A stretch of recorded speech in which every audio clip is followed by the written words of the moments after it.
Alhamdulillah, kemarin tokoh-tokoh Islam dan tokoh-tokoh nasional di Jakarta berkumpul dan berembuk dan akhirnya bersepakat untuk menolak konser Coldplay di GBK Senayan.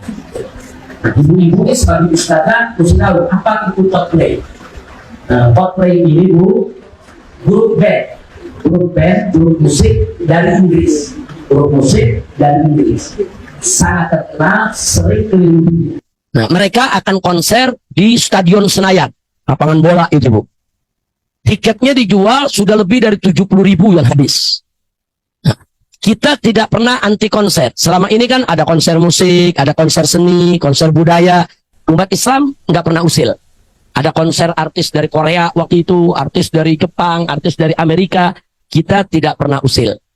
Tapi kali ini Coldplay, kenapa para habaib, para ulama, para kiai, para aktivis kemarin berkumpul dan menolak? Karena ini bukan sekedar konser musik.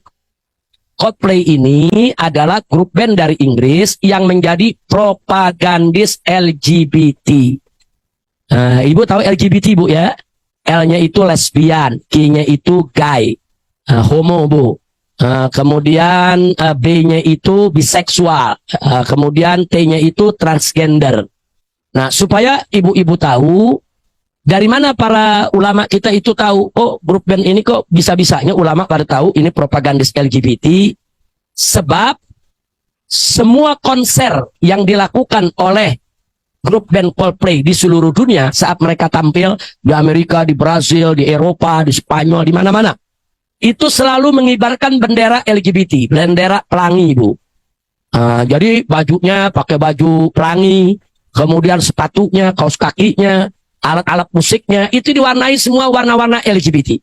Bahkan dari atas panggung konser, dia lari-larian membawa bendera LGBT dikibarkan. Setiap konser di seluruh dunia seperti itu.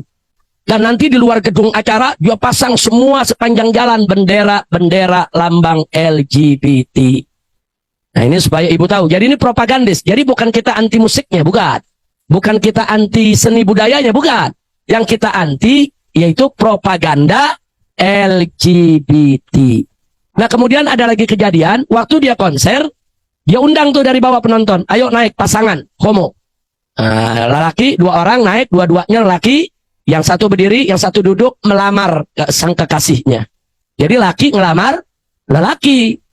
Nah kemudian bertebaran di YouTube, saudara, laki dengan laki ciuman, perempuan dengan perempuan ciuman. Kemudian dia bikin dalam akunnya statusnya. Dia tulis apa? Kami dulu nggak mengenal kenikmatan LGBT, tapi akhirnya kami belajar dari Coldplay, kami akhirnya menjadi LGBT. Itu kalimat-kalimat begitu menjadi bukti bahwa LGBT ini mempengaruhi generasi milenial, mempengaruhi generasi muda. Nah ini berbahaya. Nah, jadi sekali lagi yang seperti ini nggak boleh kita biarkan, nggak boleh. Ini berbahaya. Apalagi dilaksanakannya di GBK Stadion Senayan. Ini kan boleh dikatakan mercusuarnya Indonesia. Nah, berarti dia lakukan secara nasional. Nah, maka itu saya dengar kabar dari para ulama yang berkumpul kemarin itu, mereka sudah punya tim. Tim ini sudah kerja 3 bulan Bu ya.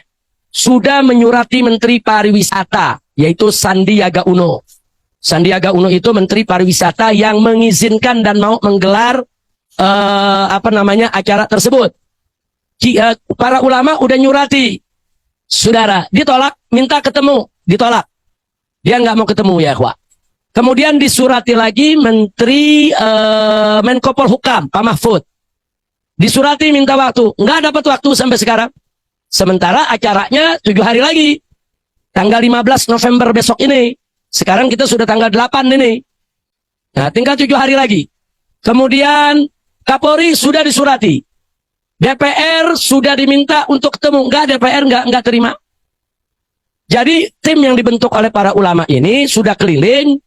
Saudara, Menteri Pariwisata menolak, Menko Polhukam menolak, Kapolri enggak ada kabarnya, DPR juga enggak menyediakan waktu untuk menerima. Nah, jadi akhirnya itulah yang menyebabkan akhirnya para ulama ini berkumpul kemarin. Jadi mesti bagaimana kita? Nah, kita udah berusaha prosedur, tapi semua mentok. Begitu Bu. Nah, akhirnya para ulama itu, para habaib, para tokoh nasional membentuk kumpulan. Namanya Geranati LGBT. Geranati itu singkatan dari Gerakan Nasional Anti LGBT.